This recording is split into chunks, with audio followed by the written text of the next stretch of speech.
Where to live, to fly, all low and high. So shake the dust off of your wings. Cameron Calvert is a cargo pilot. He spends a lot of time at the airport, but mostly he's just trying to get out of there quickly. That's partly why he doesn't normally check a bag. It's also why he never knew there was a big display in baggage claim dedicated to the airport's namesake, John Bergstrom. I guess I just had always assumed that Bergstrom was an Air Force general or something, but I didn't really know much about him. Thousands of us go through this airport every day. Most of us never stop to think about who it's named for. How many of us know anything about this person? So Cameron asked us.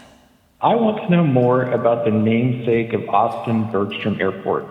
Who was Captain John Bergstrom? Does he still have relatives in Austin? He wasn't an Air Force general, but Cameron's not far off. John August Earl Bergstrom was born in 1907. He grew up in Austin, went to Austin High, graduated from Texas A&M, and then he came back home, worked for the Austin National Bank. He was a reserve officer for the U.S. Army. He was called up in 1941 as an Army captain in the lead up to World War II. He was shipped out to the Philippines. On December 8th, 1941, just hours after Japanese forces bombed Pearl Harbor, there was a sneak attack on the Philippines. John Bergstrom was killed. He is believed to be the first Austinite to die in World War II. He was just 34 years old. Back here in Austin, there was an Air Force base. It was called the Del Valle Air Base then. After he died, someone came up with the idea of renaming the base after Bergstrom. And luckily, someone at the bank had some pull with then Congressman Lyndon B. Johnson. It was a sacrifice that many felt was worth immortalizing back then. More than 16 million Americans served in World War II, which means almost every family was touched by the war in some way. So it's no surprise that they chose to honor a hometown man. So that's the way it stayed until the early 1990s when the federal government decided to shut the base down. At the same time, Austin was outgrowing its airport at Mueller. That airport was named after an Austin city commissioner who died in office, if you're curious. Here's Jesus Garza. He was the city manager back then. And what had happened is it had gotten so busy, and homes and businesses had grown around the airport, that it became very difficult to operate that airport without impacting that neighborhood. The city needed a new spot for an airport. Fortunately, there was an old Air Force base. So they had a spot to the airport. What are they going to call it? I think it was pretty easy for us to say, we would continue to honor the name Bergstrom. I mean, that's what the Air Force had named it after. Austin Bergstrom International Airport opened in 1999. But to really answer Cameron's question of who John was, I had to find some people who knew him. But most of those people are dead now. Again, John Bergstrom was born more than 100 years ago.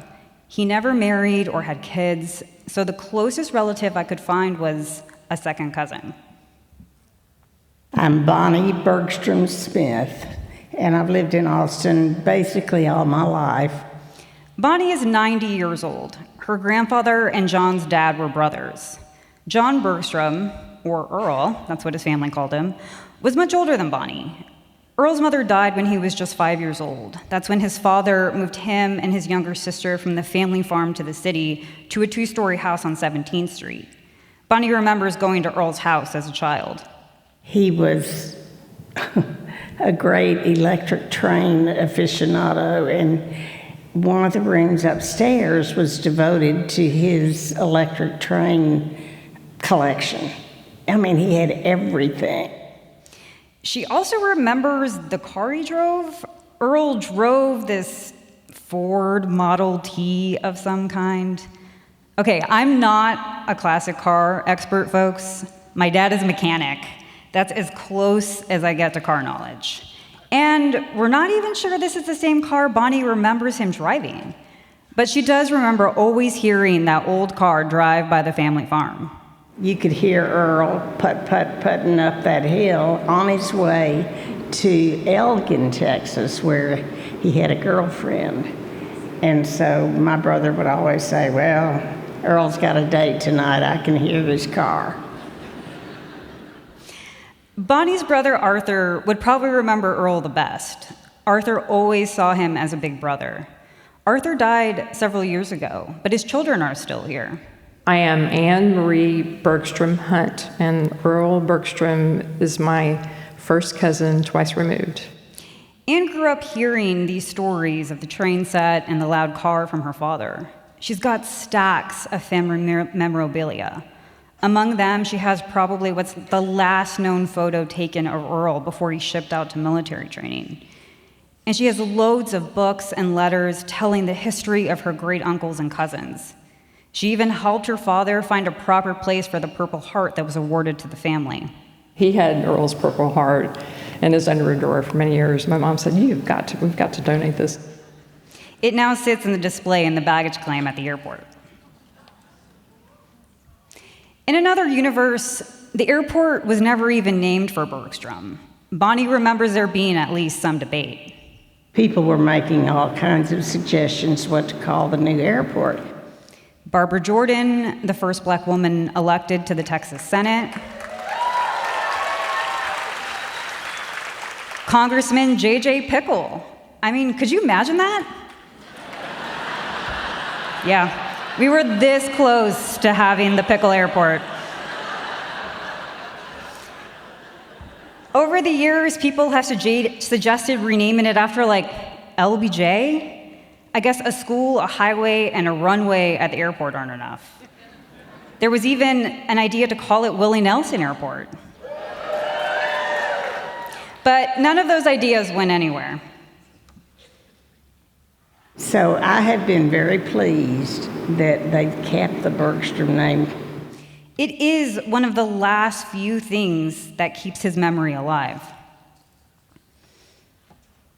Like many men who died in World War II, Bergstrom's body was never found. His name is on the walls of the missing in the Philippines. He's even got a headstone over there. There is a chance his remains might be found. Earl's family have given the military a sample of their DNA in hopes of someday finding him. But his memory is fading, and soon the Bergstrom family name will too. I am the last of the Mohicans, as they say. This is Kirby Bergstrom, the last living Bergstrom male. I don't have any sons, so yeah, I'm kind of it. But he says the Bergstrom name will survive as long as it lives on at the airport. I understand, the popularity of maybe naming an airport after Willie Nelson or someone else that's, a famous son of Austin. There's a saying, everybody dies twice. Once when they take their last breath, and again when their name is said for the last time. Austin has many sons. John August Earl Bergstrom may not be as famous as Willie Nelson, but he deserves to be remembered. Thank you.